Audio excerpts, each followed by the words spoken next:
What's going on, everyone? Welcome back. FantasyTeamAdvisors.com, bringing home the bacon MLB DFS video. It is Wednesday. It is the last day of May. We are breaking down the slate. So we don't have all the pitchers up yet, but we're going to break down what we do have. And then once the lineups and the pitchers are announced for this slate, if there are any other ones that I do like, I will try to pin a comment down below just to go over if we do like them. Also, you can check FantasyTeamAdvisors.com. We have all that information there. So once all of the pictures are posted, all of that information will be in either, the BVP or the cheat sheet, and you can definitely check that out there. So, as always, guys, big shout out to everyone who's watched the videos lately. Big shout out to everyone who liked the previous, basically 2 weeks. The videos really exploded, which was awesome. As you know, or if you're new here, if any video gets at least 50 likes, one person will randomly win. We'll randomize it 3 times, and the winner will be given a week MLB DFS pass. And anytime we get 100 likes on a video, and you leave a comment, even if you got to leave a comment, because we take the username on YouTube and we put it on the random list, and we randomize it 3 times, and that is how we get a winner. If we get 100 likes, one person will win a month pass. And if we get 200 likes, someone will win a season pass. So big shout out. If you do watch this video and you do like the video, leave a comment so you can be in the running for it. And you can win multiple times. Another way to win, be a subscriber, like the video, tell me who's going to hit home run. I need these 3 things. Who's going to hit home run, what inning they're going to hit it in, and the distance traveled is just a tiebreaker in case multiple people have the same person, like Aaron Judge. So say 3 people have Aaron Judge first inning. Whoever has the closest distance without it going over, Price is Right rules, obviously, will be the winner. So I need those 3. The distance traveled is just a tiebreaker if that does occur. And we've had a couple of times where it's needed. So, that being said, we're going to do what we said. We have all the list of the names of everyone who left comments. We're going to randomize this 3 times, and the winner will be chosen. And you can comment on this and then hit me up on Twitter at @advisors_team. So, good luck to everybody. 1, 2, 3. Chad Bourne. Congratulations, Chad Bourne.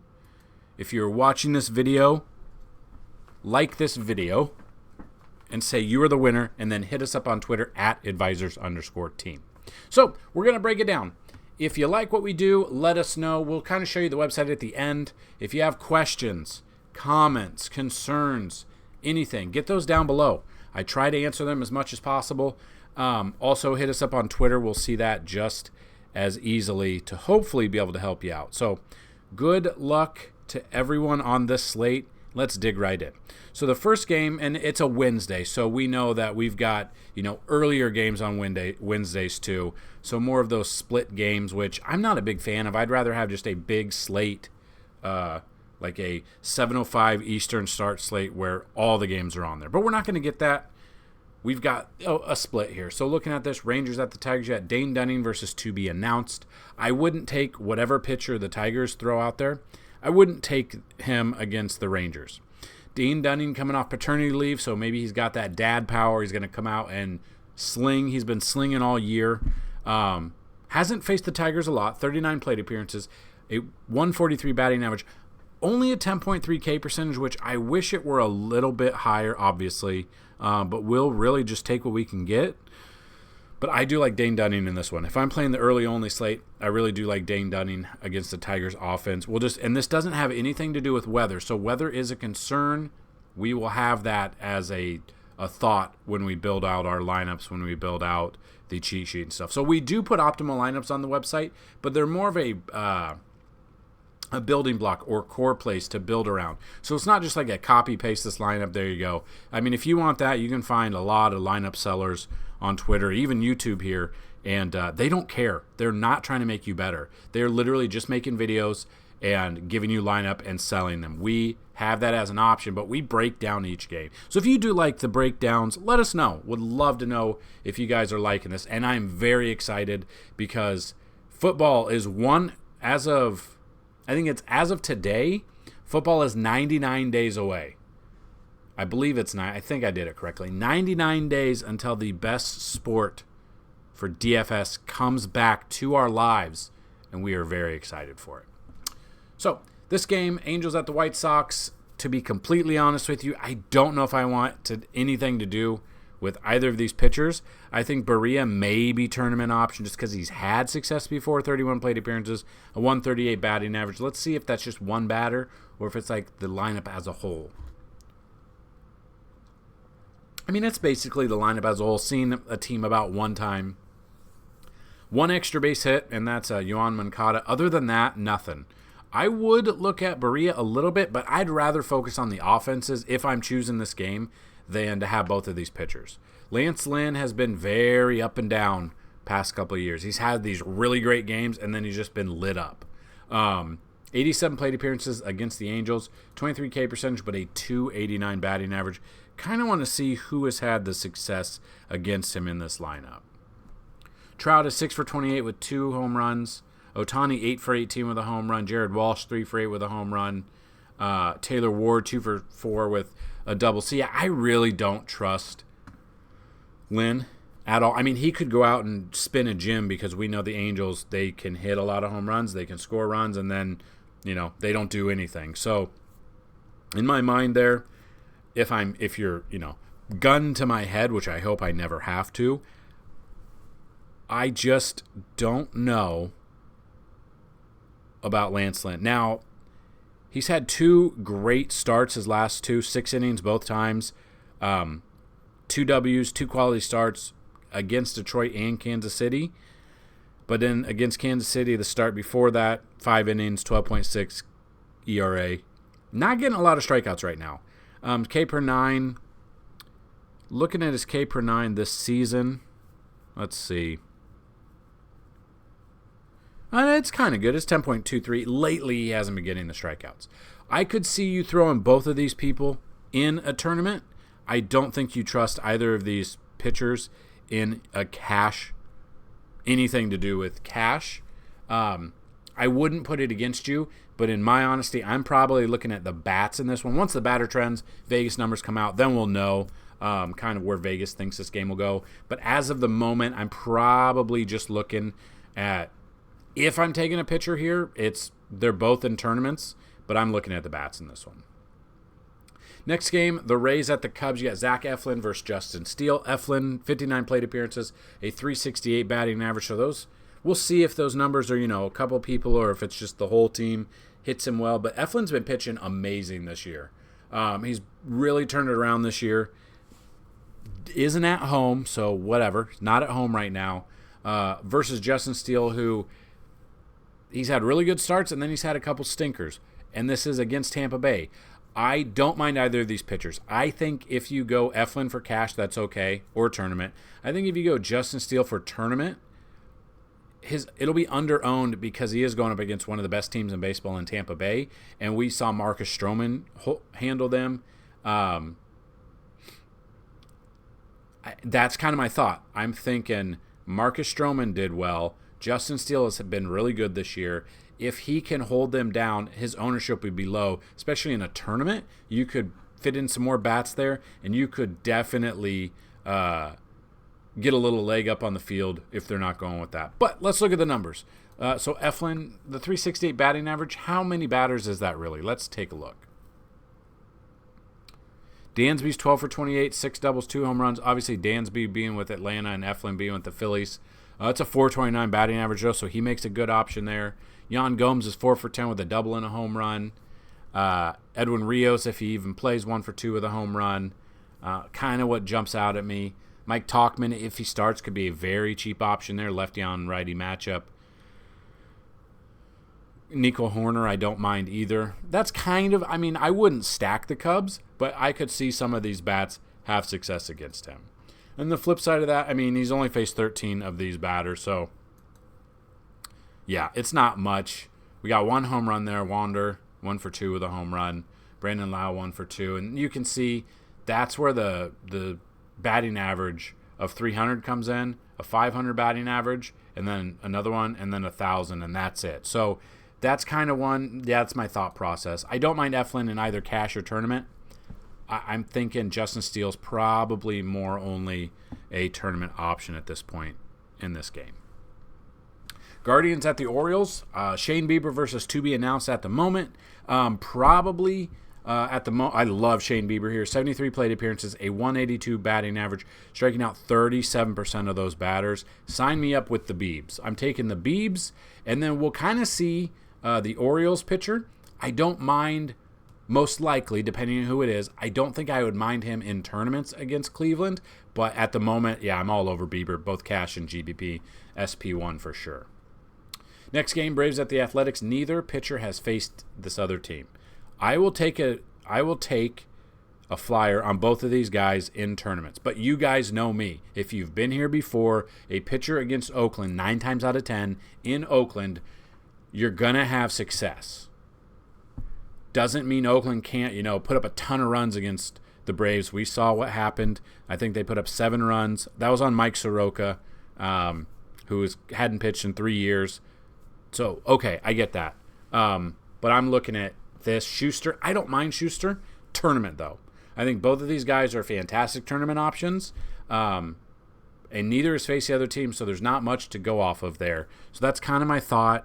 At the moment, until the batter trends come out, I don't know what bats I would feel comfortable with. I don't mind either of these pitchers in tournaments against the other team, especially in this ballpark, too.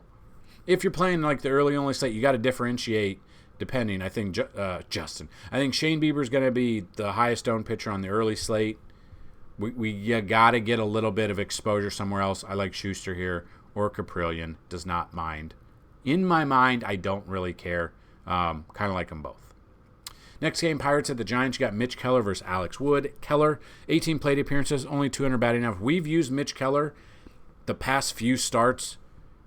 I think I want to say like his last. Has it been 3? And you guys might remember, if you've been here long enough, you might remember, he's ranked 17th overall in my year-long fantasy league. I mean, his game log did okay against Seattle, had a 9 ERA, 12 K per 9, but got the W. Been doing pretty good. Comes into this game, 6 wins, 3 ERA, 11.14 K per 9. I'm trying to see if let's see, has he faced them this year? He has not faced San Francisco, and this is in San Francisco. Sign me up with the Keller there. Alex Wood, I don't mind him either, just because Pirates, again, and you've seen it, they've come back down to earth hard. If you are taking Pirates bats against Wood, we can kind of see what we're looking at. Kutch is 6 for 33 with a double and a home run. Connor Joe, 5 for 12 with a home run. Chris Owings, 6 for 26 with 3 doubles and a triple. Cabrian Hayes, 3 for 6 with 2 doubles.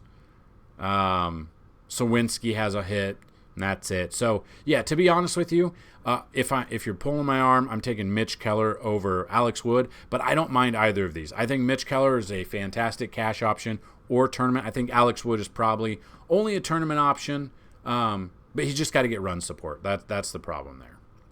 Nationals at the Dodgers. Now, every day, every time this man comes up on probable pitcher for the day, I say stack against him. Patrick Corbin's, he's had a couple of good outings, but I do not trust him in LA against this Dodgers lineup. In 173 plate appearances, 296 batting average. That is a big batting average for that many plate appearances. And that's kind of my thought. I'm stacking against Patrick Corbin. I'm stacking the Dodgers. I will look at Syndergaard a little bit. Obviously, he's faced the Washington team before, being with the Mets for as many years as he was.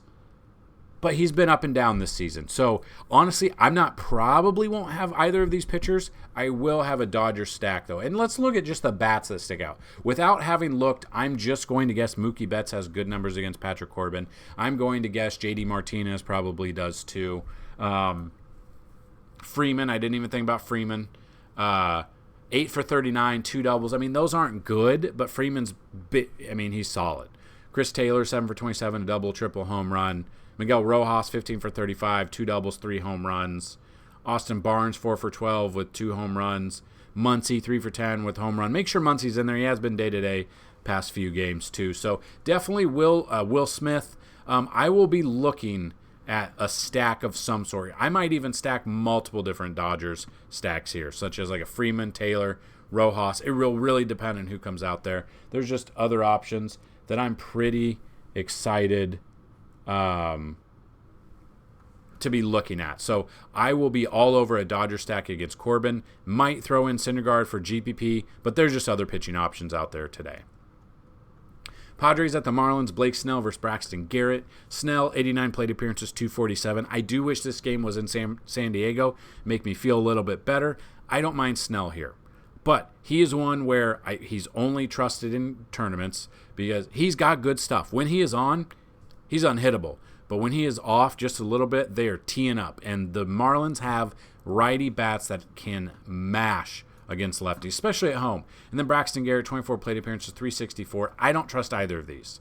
It would be, if I'm doing anything, it'd be both tournament options here, but I rather take the bats in this game than I would the pitching. Yuli Gurriel, 6 for 18 with 3 doubles. Gene Segura, 2 for 15. Garrett Hampson, 2 for 14 with a triple. I do like Jorge Soler. Seems like he's hitting home runs every day. He isn't, but it seems like it. Garrett Cooper against a lefty. If I were to stack against Snell, probably be Gurriel, Segura, Soler, Garrett Cooper, maybe a John Birdie there. If Birdie gets on, he can get some stolen bases. And then on the flip side of that, the Padres bats against Garrett that have had success. Yeah, I mean, there's not a lot. Trent Grisham, 3 for 4. Tatis, 2 for 3 with a home run. I don't mind him. Ryan Weathers as a pitcher still has it's one hit against him as a home run. Juan Soto, 1 for 1, even against the lefty, but make sure he's in there. He's been day-to-day since Saturday or Sunday, I believe. He at least has that tag going into the games.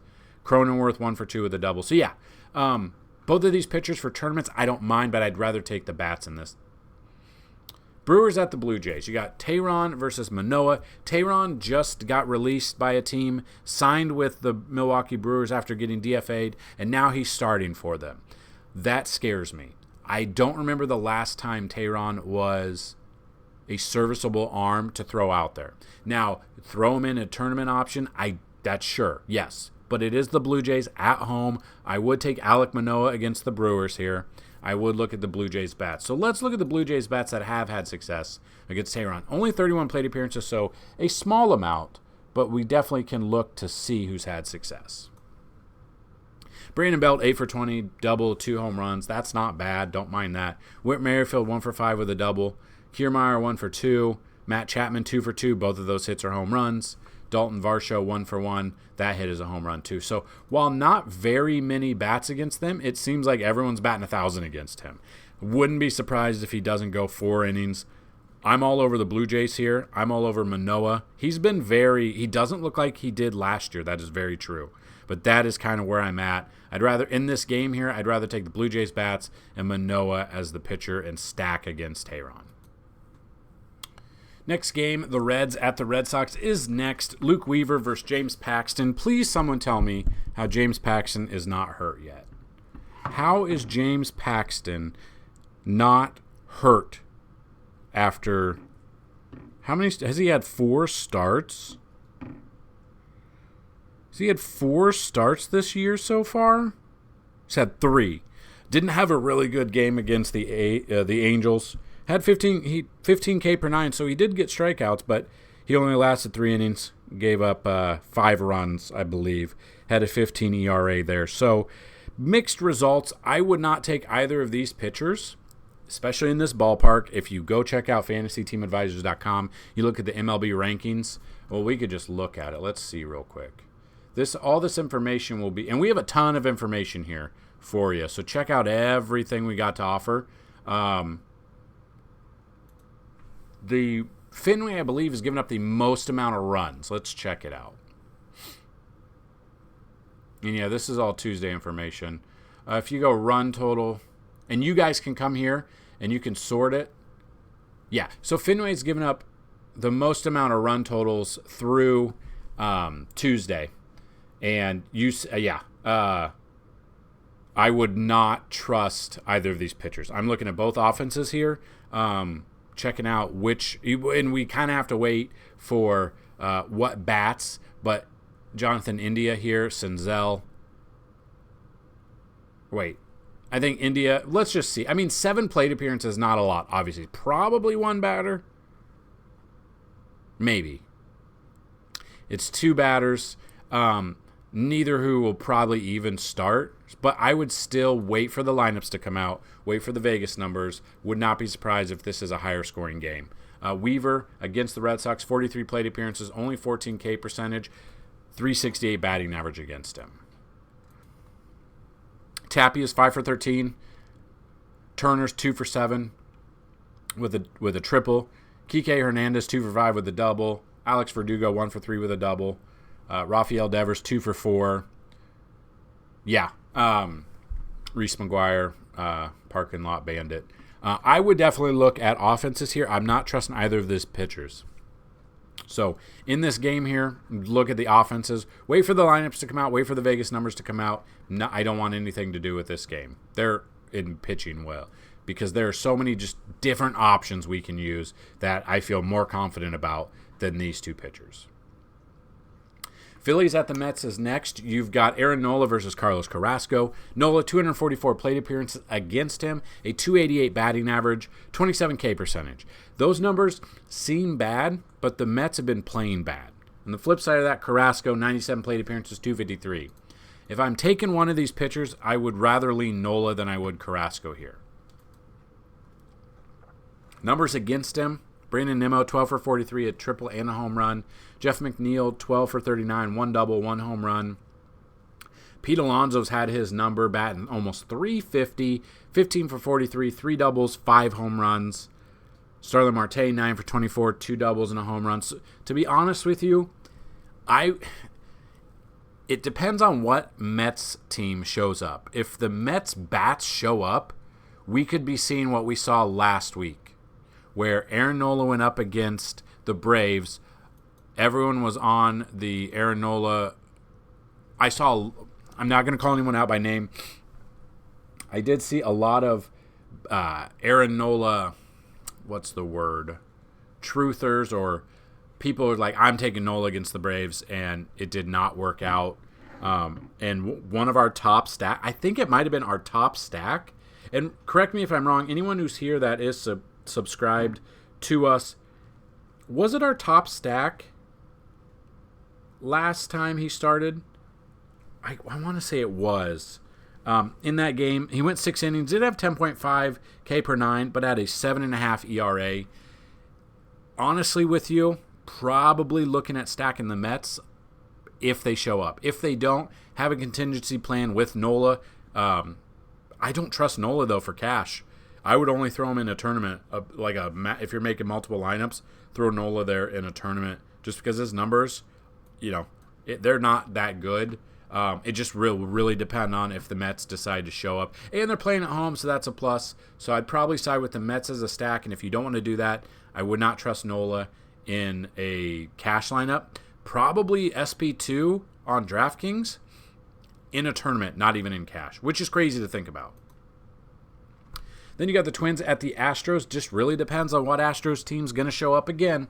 Louis Varland versus Hunter Brown. I'm not taking Varland. I just don't like him enough. I would take Hunter Brown here. But neither of these pitchers has seen much, so anything can happen in this game. I'd rather take Hunter Brown, 13 plate appearances, so his 30.8 K percentage isn't impressive because it's such a low number of plate appearances. So if I'm taking one here, it's Hunter Brown, but there are just other pitching options that I would. So I'd rather look at the offenses here once all of the numbers come out for the day.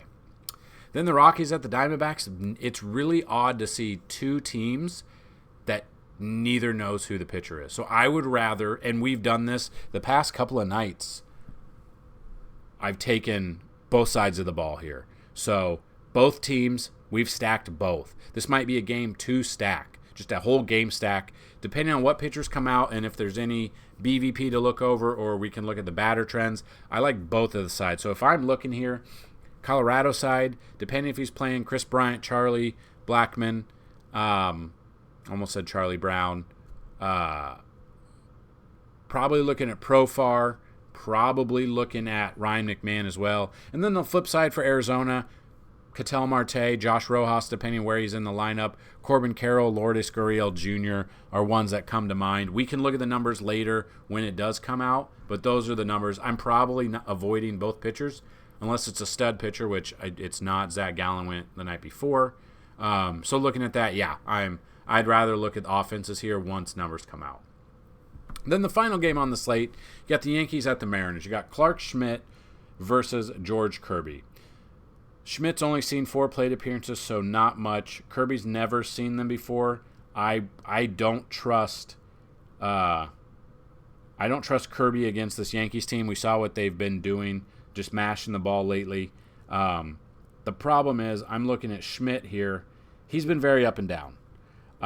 His last start against Baltimore went 5 innings, 1.8 ERA, 7.2 K per 9, but got the loss against Baltimore. Time before that, against Cincinnati, 5 innings, 3.6 ERA, 10.8 K per 9, and got the W. He has been not a fantastic starter. I think Clark Schmidt is probably only a tournament option at this point, just because if the Mariners are not hitting, they're really not hitting.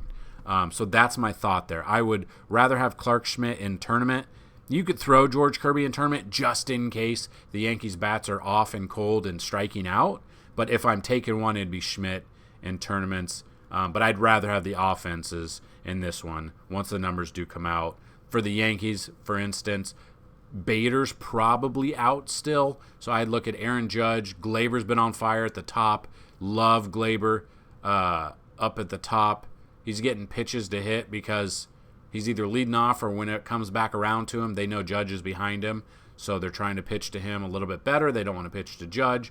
I'd look at Glaber, Judge. If Rizzo's in, I do like Rizzo, but we're still waiting to see on that. DJ's been coming along. Volpe possibly, especially if he gets on base, he gets some stolen bases. And then on the flip side of that, the Mariners bats that come out, Julio's been kind of coming up lately. So I'm looking at Julio, Kelenic, Ty France, I don't mind. Teoscar Hernandez, I don't mind as well. So that's kind of the thought process in that last game. And overall, that's the breakdown. Let me know what you guys thought. If you liked it, let us know. And then go to the website, FantasyTeamAdvisors.com. A lot of information for you. I did have a couple of people ask about esports and like projections and stuff like that.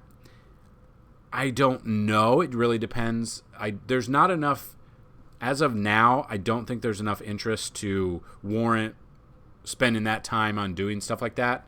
So I'm kind of looking into that. But you can check out everything we have on the screen right now. We have BVP, stolen bases, contrarian stacks, cheat sheet, prop bets, betting odds, ballpark ratings, umpire factors, optimal stacks, and then our batter trends. So that's what I've got for you. If you enjoyed this video, hit the like button. Remember, if we can get to 100 likes on this video, one person will win a free month. If we get to 200, one person will win the rest of the MLB season absolutely free. All you have to do is be a subscriber and like this video. So good luck to everyone on this slate. Let's bring home some bacon. Peace!